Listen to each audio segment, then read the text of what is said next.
ایسی جنگ ہونی ہے الملحمۃ العظمیٰ، جس کو کہ میں بھی آپ کے گواہی پیش کر دوں گا، جسے کہا گیا ہے دی لاسٹ کروسیڈ۔ بش نے بھی کروسیڈ کا لفظ بول دیا تھا، پھر واپس لیا اس نے۔ نکل جاتی ہے جس کے منہ سے سچی بات مستی میں، فقیہ مصلحت بھی سے اور ہندے بادہ خار اچھا، کروسیڈ کہہ کر پھر واپس لیا۔ یہ کروسیڈ، اس کے اوپر جس قدر نقصان ہونا ہے عربوں کا، گریٹر اسرائیل بنے گا، یہ عراق، شام، اردن، سعودی عرب کا کچھ شمالی علاقہ، ترکی کا جنوبی علاقہ، مصر کا صحرائے سینا، اور اس کے ساتھ ہی جو بہترین اس کا زرخیز ترین علاقہ ڈیلٹا آف نائل، یہ سب یہودیوں کے قبضے میں جائیں گے۔ اس کو حدیث میں کہا گیا الملحمۃ العظمیٰ۔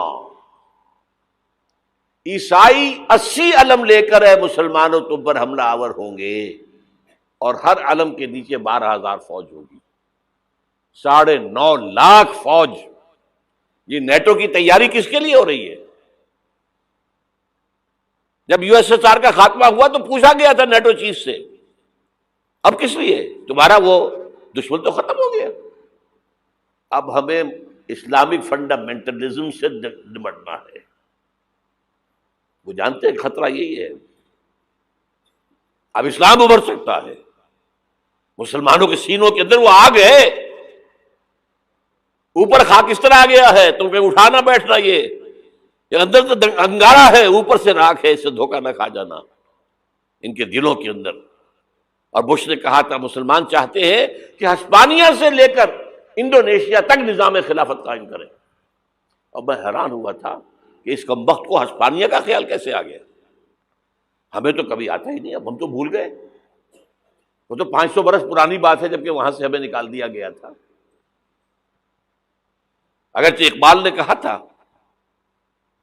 ہے ارض فلسطین پہ یہودی کا اگر حق، ہسپانیہ پر حق نہیں کیوں اہل عرب کا؟ ہسپانیہ میں تو 800 سال حکومت کی مسلمانوں نے، اور ابھی 500 برس سے گزرے ہیں نا۔ یہودی تو ارض مقدس سے 2000 سال نکالے گئے، انہیں لا کے آباد کیا گیا، عربوں کے سینے میں خنجر بھونک دیا گیا۔ وہ چھوٹا سا ملک جو چاہتا کرتا، کوئی پوچھنے والا نہیں۔ امریکہ جیسے اپنے بیٹے کی حفاظت کرے ویسے کرتا اس کی۔ اور حضور نے فرمایا ہے وہ جنگ جب ہوگی تو ایک باپ کے اگر 100 بیٹے ہوں گے تو 99 ختم ہو جائیں گے، ایک بچے گا۔ یہ حدیث ہے، حدیث ہے صحیح۔ اور آپ نے فرمایا ویل للعرب من شر قد اقترب، عربوں کے لیے ہلاکت ہے، عربوں کے لیے بربادی ہے اس شر سے جو قریب آ چکی ہے۔ اور آج جس طرح انہوں نے ان کی تہذیب کو اختیار کر لیا ہے، دبئی جا کر دیکھیے، بدترین مغربی معاشرہ جو ہے وہ دبئی کے اندر ہم نے قائم کر کے دکھا دیا۔ اب سعودی عرب اس راستے پر بڑھ رہا ہے۔ اور اس کے بعد نمبر 2 پر جو ہے ہم پاکستانی ہیں، لیکن میں اس کے وہ پہلی بات جو کہہ رہا ہوں وہ تو یقینی ہے، اس میں تو احادیث صحیحہ موجود ہے۔ اگرچہ اس کے بعد پانسا پلٹے گا، پھر حضرت مہدی کا ظہور ہوگا، حضرت عیسیٰ کا نزول ہوگا، اور وہ گریٹر اسرائیل گریٹر گریو یارڈ بنے گا یہودیوں کا، ایک ایک یہودی قتل ہوگا اور دفن ہوگا۔ یہ بات میں ہونا ہے، میں پہلی بات بات کر رہا ہوں۔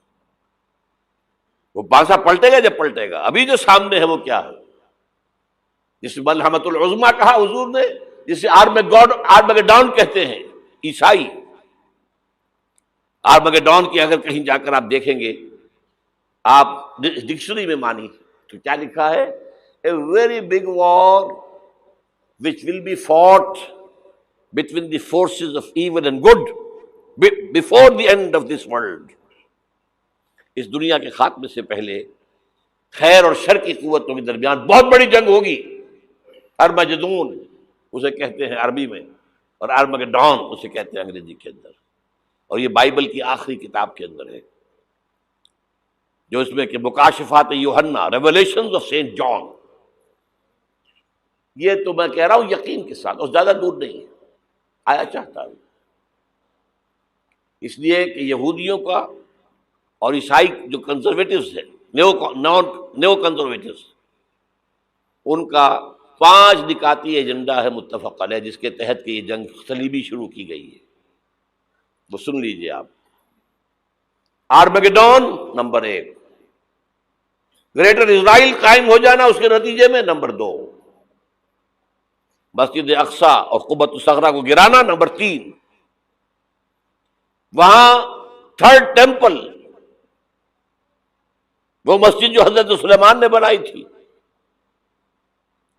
1000 قبل مسیح میں، پھر برباد کی تھی نبوکدنضر نے، دوبارہ بنائی گئی، پھر دوبارہ ختم ہوئی 70 عیسوی تک گری پڑی ہے. ان کا خانہ کعبہ گرا ہوا ہے 70 عیسوی سے لے کر آج تک. ایک دیوار ہے ویلنگ وال، جہاں جاتے ہیں، روتے ہیں، پیٹتے ہیں، ماتم کرتے ہیں، وہاں وہ بنے گا تھرڈ ٹیمپل. اور نمبر 4، اس میں لا کر رکھا جائے گا تخت حضرت داؤد کا. یہ تخت کہاں ہے اس وقت؟ یہ لندن شریف کے اندر جو ان کی پارلیمنٹ کا جو چرچ ہے، ویسٹ منسٹر ایبے، اس میں رکھا ہوا ہے. ایک پتھر تھا جس پر بٹھا کر حضرت داؤد کی تاج پوشی ہوئی، پھر حضرت سلیمان کی ہوئی، پھر وہ پتھر رکھ دیا گیا جب حضرت سلیمان نے بنایا ہیکل مسجد اقصی، وہاں رہا وہ. ہر بادشاہ جو تھا یہودی اسی کے اوپر بٹھا کر اس کی تاج پوشی ہوتی تھی. سن 70 میں ٹائٹس نے گرایا اسے ہیکل کو، وہ پتھر لے گیا، وہاں سے روم گیا، روم سے آئرلینڈ گیا، آئرلینڈ سے اسکاٹ لینڈ آیا، اسکاٹ لینڈ سے انگلینڈ آیا، اور اب وہ رکھا ہوا ہے 14ویں صدی عیسوی سے آج تک. وہ ویسٹ منسٹر ایبے میں رکھا ہوا، ایک کرسی کی سیٹ میں اسے بنا دیا گیا ہے تخت کی شکل میں. اب انگریزوں میں کوئی ملکہ ہو، کوئی بادشاہ ہو جس کی بھی تاج پوشی ہونی اس میں ہوتی. یہ لا کر رکھا جائے گا تھرڈ ٹیمپل میں، اور اس پر یہودیوں کے خیال کے مطابق ان کا مسیحا آئے گا جو مسیح دجال ہوگا. عیسائیوں کے خیال کے مطابق حضرت عیسیٰ آئیں گے، وہ ہمارا بھی خیال ہے حضرت عیسیٰ آئیں گے علیہ السلام. بہرحال یہ تو بات کی باتیں ہیں نا. اس وقت جو میں عرض کر رہا ہوں عربوں پر بہت بڑا عذاب، اور پاکستان کا معاملہ البتہ یہ ہے، میں یقین سے نہیں کہہ سکتا. ہینگنگ ان دی بیلنس، ہو سکتا ہے اللہ تعالی ہم پر رحم فرمائے، ہو سکتا ہے، اگرچہ اس کی کچھ شرائط ہوں گی. چمن کے مالک اگر بنا لیں موافق اپنا شعار، اب بھی چمن میں آ سکتی ہے پلٹ کر چمن سے روٹھی بہار، اب بھی ہو سکتی ہے. اور یہ بھی ہو سکتا ہے کہ اللہ تعالیٰ نے معجزانہ طور پر ہمیں ملک دیا، ہم نے اللہ سے بدعہدی کی، وعدہ خلافی کی، غداری کی، لہذا سزا دی جائے اور ہم سے یہ ملک چھین لیا جائے. It's just possible. دور نہ سمجھے اسے، انہونی بات نہ سمجھے. جو گھیراؤ ہو رہا ہے آپ کے مغرب میں نیٹو فورسز اور مشرق میں بھارتی فورسز گدھوں کی طرح بیٹھے ہوئے انتظار کر رہے ہیں پاکستان اور ڈسٹیبلائز ہو جائے، یہاں اور بدامنی ہو جائے. اب لاہور میں پھر آج دھماکے ہو گئے ہیں. 2 دن پہلے کا دھماکہ میں سہ کے آیا ہوا ہوں، آپ کے سامنے بیٹھا ہوں. وہ جانیں بچی ہیں جو ہماری اکیڈمی کا حشر ہوا ہے، میں آپ کو نہیں بتا سکتا. یہ سارا کیوں ہو رہا ہے؟ تاکہ یہاں بدامنی ہو جائے اور ہمیں جواز مل جائے. مغرب سے نیٹو فورسز داخل ہو جائیں، مشرق سے بھارتی فورسز آ جائیں، اور ہمارے ایٹمی دانت توڑ کر اور پھر ہمیں بھارت کے سامنے ڈال دیا جائے. Now do as you like. یہ ان کا نقشہ ہے. ہوگا کیا وہ اللہ جانتا ہے، ہوگا وہ جو اللہ چاہے. لیکن اللہ کا چاہنا جو ہے وہ کس پر منحصر ہے؟ یہاں انقلاب برپا کرو، یہاں اسلام لاؤ. اگر دھندوں میں لگے رہو گے تو وہ خود بخود نہیں آ جائے گا انقلاب. صحابہ نے جانیں دی تھی، کتنی تکلیفیں اٹھائی تھی. 12 برس تک مکی دور کے اندر با نشہ درویشی در ساز و دمادم زن، جو پختہ شبی خدرا بر سلطنت جم سن. یوم طائف یاد ہے جو حضرت عائشہ فرماتی ہے کہ میں نے پوچھا تھا حضور سے کہ یوم احد سے زیادہ سختی بھی آپ پر کبھی آئی؟ یوم احد پر کیا ہوا تھا؟ تلوار کا وار پڑا تھا آپ کے چہرے مبارک. یہ جو رخسار کی ہڈی ہے اس کے اندر وار گیا ہے. اوپر خود کی 2 کڑیاں تھیں، وہ اس میں گھس گئیں، 2 دندان مبارک شہید ہوئے۔ وہ خود کی کڑیاں ایک صحابی نے اپنے دانتوں سے پکڑ کے کھینچنے کی کوشش کی، دانت نکل گئے، وہ نہیں نکلی۔ کیا جتن کر کے نکالی گئی ہوگی تو خون کا فوارہ آیا، اتنا خون گیا ہے کہ آپ بے ہوش ہو گئے، گر گئے، اور مشہور یہ ہو گیا کہ آپ کا تو انتقال ہو گیا، شہادت ہو گئی۔ یہ سیرت کبھی پڑھی ہے؟ حضرت عائشہ کے ہوش کا تو یہی دور تھا نا، یوم طائف میں تو آپ کی کیا تھی، بچی تھی، انہیں کیا پتا کیا ہو رہا ہے حضور کے ساتھ۔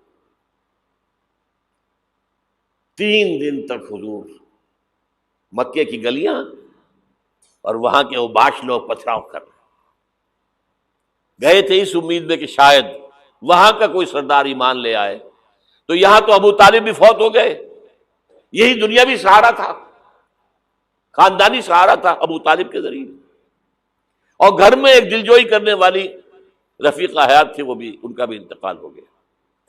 آپ نے کہا یہ عام الحزن ہے، اب تو سب کو طے ہو گیا قریش کو کہ اب جیسے قتل کر دو ان کو، اسی لیے آپ گئے طائف، شاید وہاں کا کوئی بڑا سردار مانے، ایمان لے آئے مجھ پر، تو میں اپنا مرکز ادھر شفٹ کر دوں۔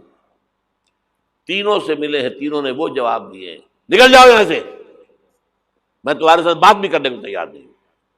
اچھا، تمہارے سوا کوئی نہیں ملا تھا اللہ کو نبی بنا کر بھیجنے کے لیے؟ دیکھو جاؤ، میں بات نہیں کرنا چاہتا، ہو سکتا ہے میں بے عزتی کر بیٹھوں، واقعی تم اللہ کے نبی ہو تو میں مارا جاؤں گا، جاؤ۔